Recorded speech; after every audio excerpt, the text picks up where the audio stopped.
Hi friends, అందరికీ నమస్కారం. ఈ వీడియోలో తెలంగాణ డిఎస్సి 2024కు సంబంధించి తెలుగు సబ్జెక్టులోని పాఠ్యపుస్తకాల్లో 10వ తరగతి సంబంధించిన సమాచారాన్ని చూస్తున్నాము. దీంట్లో గత వీడియోలో ఉపవాచకానికి సంబంధించిన మన ఇతిహాసం రామాయణం అనేది వాల్మీకి సంబంధించిన రామాయణంలో మొదటి భాగము బాలకాండను చర్చించాము. ఇప్పుడు ఈ వీడియోలో అయోధ్యకాండ నుంచి మనము చూద్దాము. బాలకాండలో దశరథుడు పుత్రకామేష్టి యాగం అనేది జరిపిన తర్వాత కౌసల్య, సుమిత్ర, కైకేయులకు రామ, లక్ష్మణ, భరత, శత్రుఘ్నులు జన్మించారు. జన్మించిన తర్వాత విశ్వామిత్రుడు చేపట్టే యాగరక్షణ కోసం వీరిని తీసుకెళ్ళినప్పుడు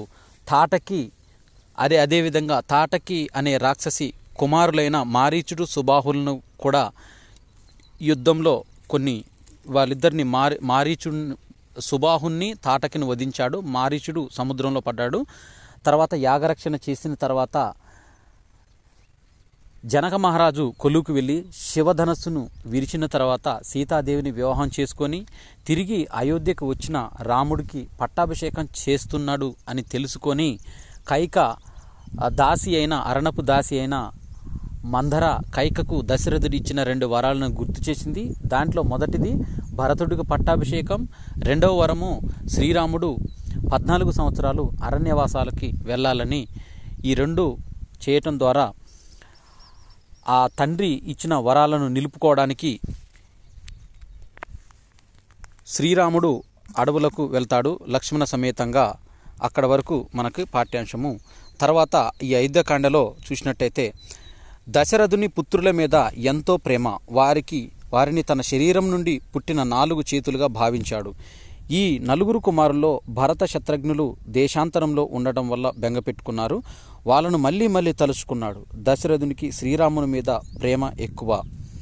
దీనికి కారణము శ్రీరాముడు సద్గుణరాశి కావడమే. రూపంలోనూ గుణంలోనూ శ్రేష్ఠుడు, మహావీరుడు, మృదువుగా మాట్లాడతాడు, శరణన్న వారిని కాపాడుతాడు, కోపము గర్వం లేనివాడు, సత్యం పలికేవాడు, పరుల సంపదలను ఆశించనివాడు, దీనులను ఆదుకునేవాడు, కాలాన్ని వృధా చేయకుండా జ్ఞానులతో సజ్జనులతో వివిధ విషయాలను చర్చించేవాడు, వినయశీలి, తల్లిదండ్రుల పట్ల గురువుల పట్ల నిశ్చల భక్తి కలవాడు, సోమరితనం ఏమరపాటు లేనివాడు, కలలలో ఆరుతేరినవాడు, అసూయ మాత్సర్యం లేనివాడు, ప్రజల పట్ల వాత్సల్యం కలవాడు. ఇన్ని మంచి గుణాలకు పాదైన శ్రీరాముడంటే తల్లిదండ్రులకే కాదు ప్రజలందరికీ కూడా పరమ ప్రీతి అంటూ ఈ అయోధ్యకాండలో మొదటిగా ఇచ్చారు. ఇక సకల గుణాభిరాముడైన శ్రీరాముడు తమకు ప్రభువు కావాలని ప్రజల కోరిక. దీనికి తోడు నేను జీవించి ఉన్నప్పుడే శ్రీరాముడు రాజైతే ఎంత బాగుంటుంది, నేనెంతగా సంతోషిస్తానో అని ఉవ్విల్లూరుతున్నాడు దశరథుడు. మంత్రులతో ఆలోచించి శ్రీరాముని యువరాజు చేయడానికి నిశ్చయించుకున్నాడు. రాజ్యంలోని ప్రముఖులను, జానపదులను, సామంతరాజులను, ప్రజలను పిలిపించాడు. శ్రీరాముని యువరాజు పట్టాభిషేక విషయాన్ని వెల్లడించాడు.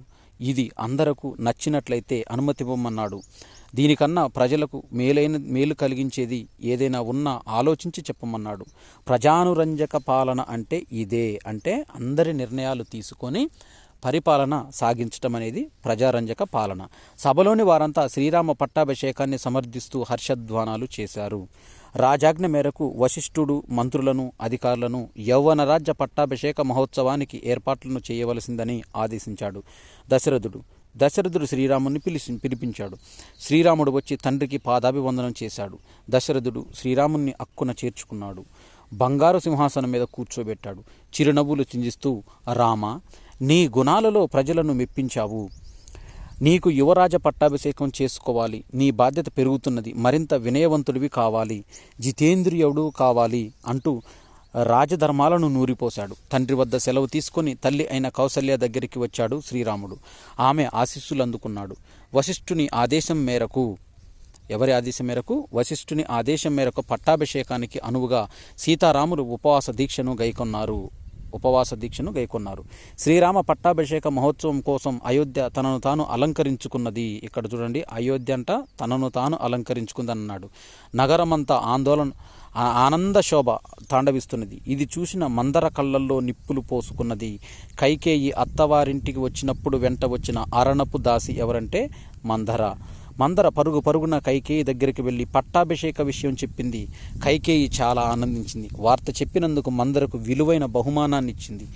నిశ్చేష్టురాలైన మందర దుఃఖించవలసిన సమయంలో ఎందుకు సంతోషిస్తున్నావని కైకేయిని నిలదీసింది. నాకు రాముడు భరతుడు ఇద్దరు సమానమే. రాముడు పట్టాభిషిక్తుడు అవుతున్నాడంటే అంతకన్నా నాకు ఆనందమేమున్నదని అన్నది కైకేయి. అయితే కైకేయి మాటలు విని ముక్కున వేలేసుకుంది మందర. రాముడు రాజైతే కౌసల్య రాజమాత అవుతుంది. అప్పుడు మాతో పాటు నీవు కూడా ఆమెకు దాసివవుతావు. రామునికి నీ కొడుకు దాస్యం చేయాల్సి వస్తుంది. రాముని సంతానానికే తర్వాతి కాలంలో రాజ్యాధికారం వస్తుంది. కానీ భరతునికి సంతానానికి రావడం శూన్యం. కనుక భరతునికి రాజ్యాధికారం దక్కేటట్లు రాముడు అడవుల పాలయ్యేటట్లు చూడమని దుర్బోధ చేసింది. కైకేయి మనసు చెదిరింది. అంటే ఇక్కడ మనం గుర్తుంచుకోవాల్సింది ఏంటంటే, చెప్పుడు మాటలు ఏవైతే ఉంటాయో, చెప్పుడు మాటలు చేటుకు కారణం. అంటే తగిన ఉపాయాన్ని చెప్పమని మందరను కోరింది కైకేయి. గతంలో దశరథుడు ఇచ్చిన 2 వరాలు ఇప్పుడు ఉపయోగించుకోమని సూచించింది మందర. ఈ సూచన మేరకు దశరథుని వలన వరాలు పొందడానికి కోపగృహంలోకి ప్రవేశించింది కైకేయి. దశరథుడు శ్రీరామ పట్టాభిషేక వార్తను తెలపడానికి కైకేయి వద్దకు వచ్చాడు. కటిక నేలపై ఉన్నది కైకేయి. తీవ్రమైన ఆకలితో ఉన్నది. దశరథుడు ఓదార్చడానికి పూనుకున్నాడు. కానీ అతని ప్రయత్నమంతా బూడిదలో పోసిన పన్నీరైంది. ఇక్కడ బూడిదలో పోసిన పన్నీరు అనేది జాతీయంగా వాడారు. ఏం చేయాలో పాలుపోలేదు. విషయం అడిగాడు. అదే అదనుగా భావించిన కైకేయి, నాకొక కోరిక ఉంది, దాన్ని మీరే తీర్చాలి.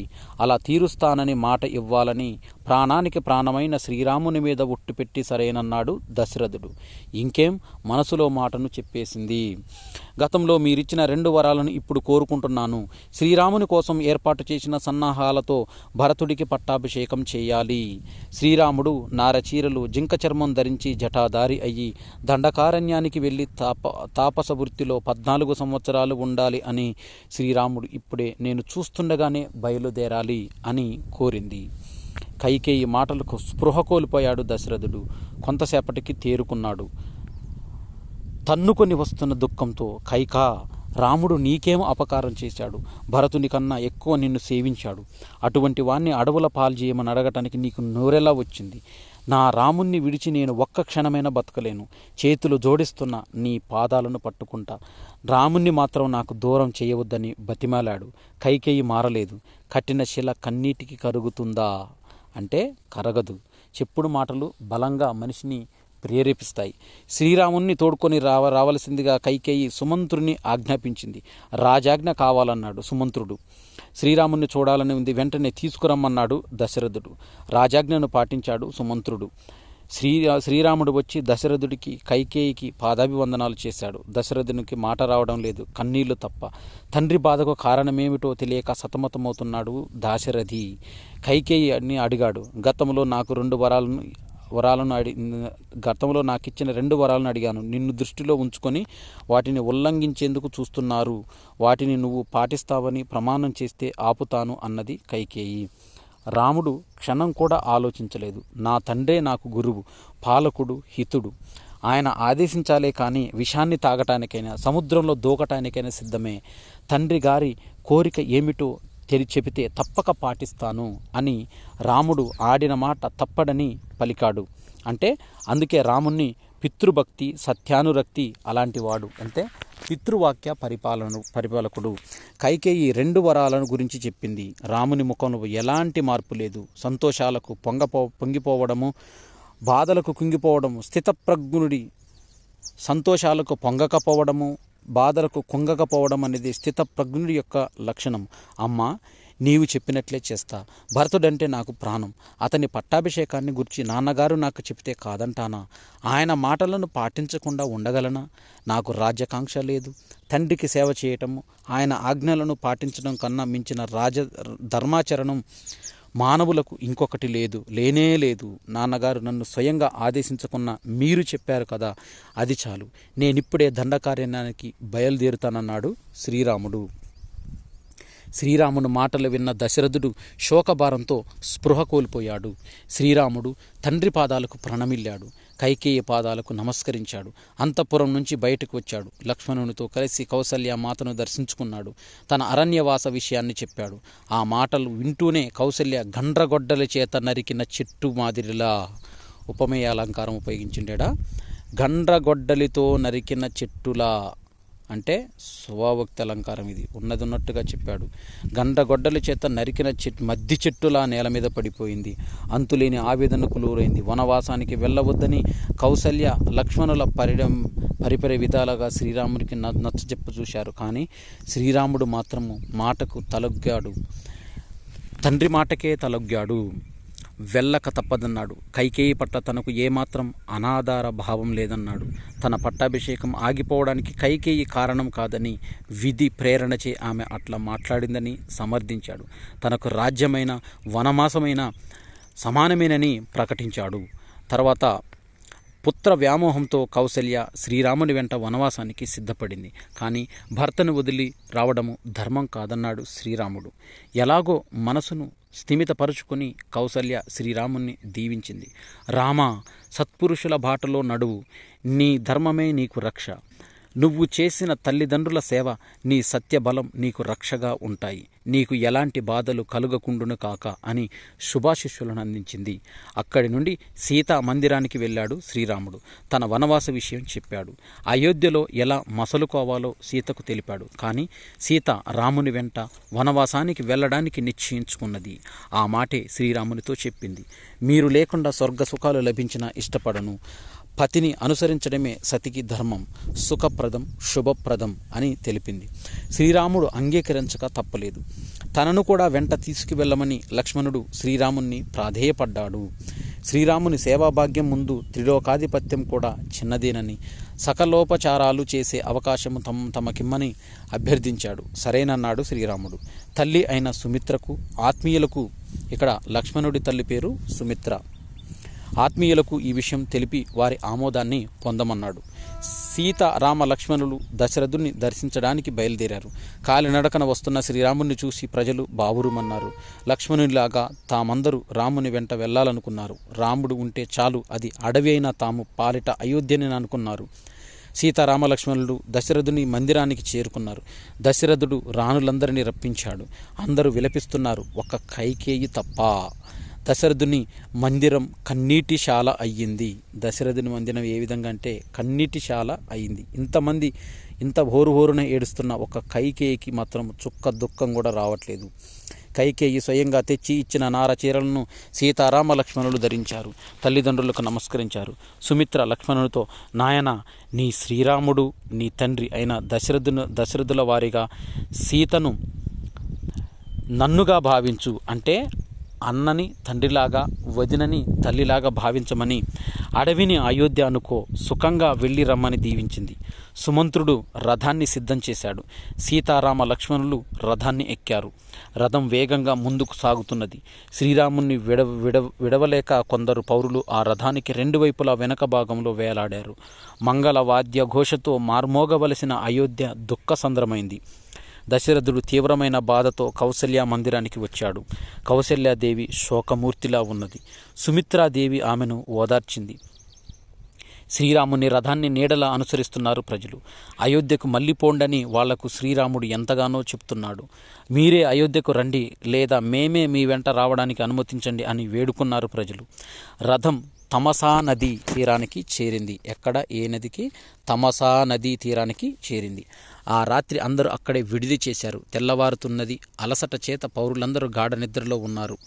ఇంకా వాళ్లను శ్రమ పెట్టడం శ్రీరామునికి ఇష్టం లేదు. అందుకని వాళ్ళు నిద్రలేచేలోపే అక్కడి నుండి వెళ్లాలని లక్ష్మణుడితో అన్నాడు. సుమంత్రుని సారథ్యంలో సీతారామ లక్ష్మణులు అక్కడి నుంచి బయలుదేరారు. నిద్రలేచిన పౌరులు శ్రీరాముడు కనపడకపోవడంతో తికమక పడ్డారు. తమ ముద్దు నిద్రనే తాము నిందించుకున్నారు. చేసేది లేక అయోధ్యకు తిరుగుముఖం పట్టారు. ఇక రథము వేదశృతి, గోమతి, సనందికా నదులను దాటింది. ఏ నదులు? వేదశృతి, గోమతి, సనందికా నదులను దాటింది. కోసల దేశపు పులిమేరలకు చేరింది. అక్కడ నుంచి అయోధ్య వైపుగా తిరిగి శ్రీరాముడు అయోధ్యకు తిరిగి శ్రీరాముడు నమస్కరించాడు. ముందుకు సాగుతూ గంగా తీరానికి చేరుకున్నాడు. ఆ తీరంలో శృంగిబేరీపురము అనేది ఉన్నది. శృంగిబేరీపురం అనేది ఉన్నది. ఇక్కడ గుహుడు ఆ ప్రదేశానికి రాజు. శృంగిబేరీపుర ప్రాంతానికి గుహుడు రాజు. అతడు శ్రీరామ భక్తుడు. శ్రీరాముడు వచ్చాడన్న వార్త విని తన వారిలో శ్రీరాముని దగ్గరకు బయలుదేరాడు. తమ వారితో గుహుణ్ణి చూసి రాముడు లక్ష్మణుడితో పాటు ఎదురు వెళ్ళి కలుసుకున్నాడు. ఆ రాత్రి గుహుడి ఆతిథ్యం తీసుకున్నారు.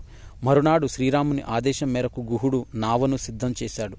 శ్రీరాముడు మర్రి పాలను తెప్పించాడు. వాటిలో తనకు లక్ష్మణునకు జడలు సిద్ధపరిచాడు.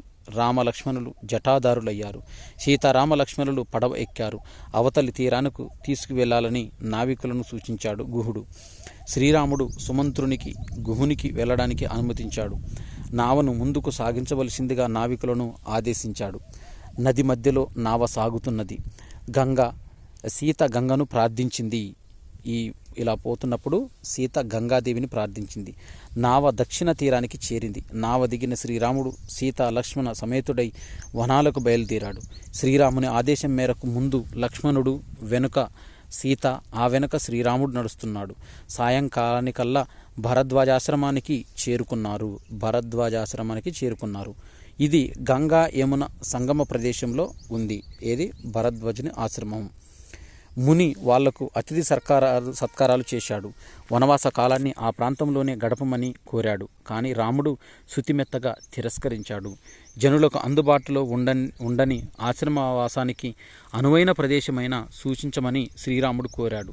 10 కోసుల దూరంలో చిత్రకూటం అనే ఒక పవిత్రమైన ప్రదేశం అనేది ఉందని సూచించాడు. చిత్రకూటం అనే పవిత్రమైన పర్వత ప్రదేశం ఉందని, మహర్షుల నివాస స్థానమైన అదే చోట తగదని భరద్వాజుడు అన్నాడు.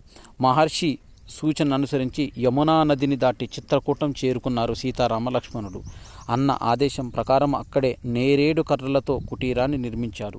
లక్ష్మణుడు సశాస్త్రీయంగా అందులోకి ప్రవేశించారు. ఈ విషయాన్నంతా గూఢాచారుల ద్వారా గుహుడు తెలుసుకున్నాడు.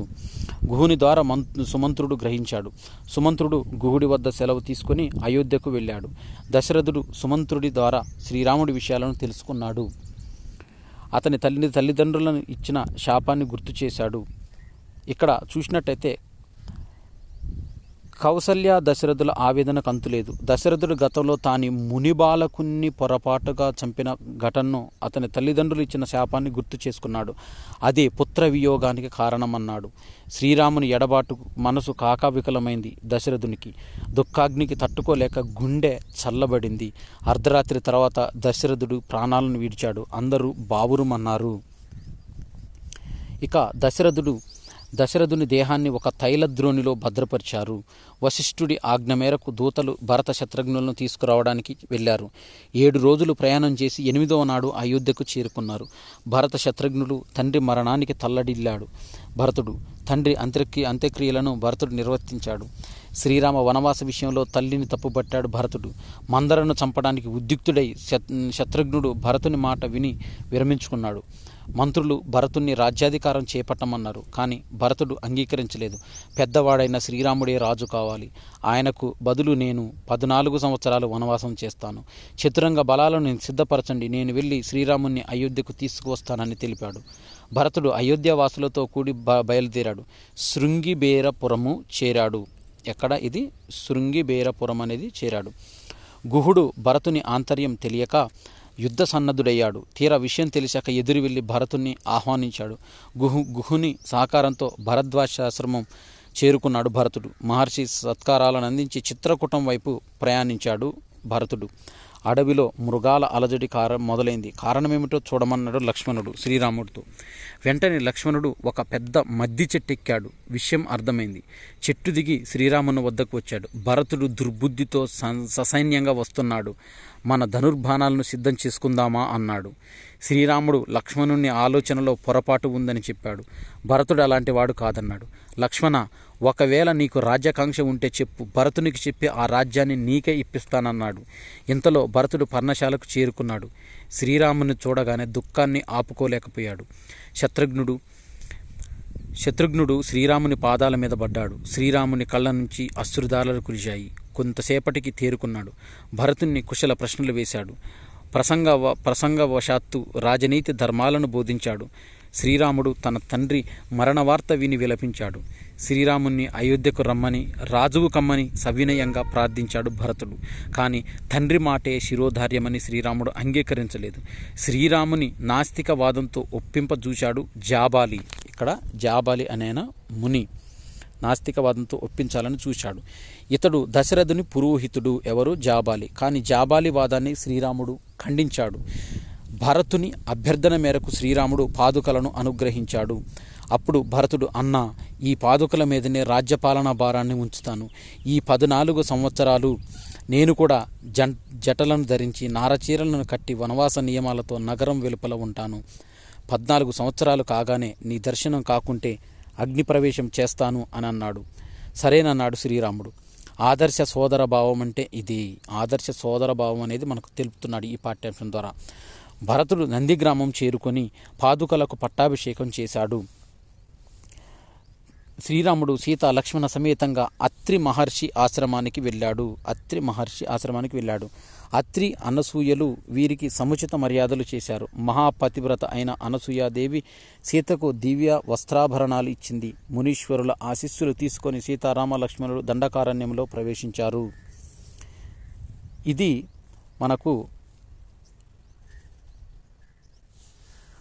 ఇది అయోధ్యకాండ 2వ భాగము. అయోధ్యకాండ మనకు మొత్తము రామాయణంలో 6 కాండలు ఉన్నాయి.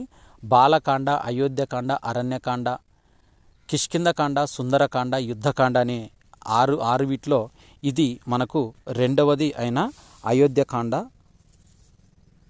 ఈ వీడియోలో చర్చించుకున్నాము.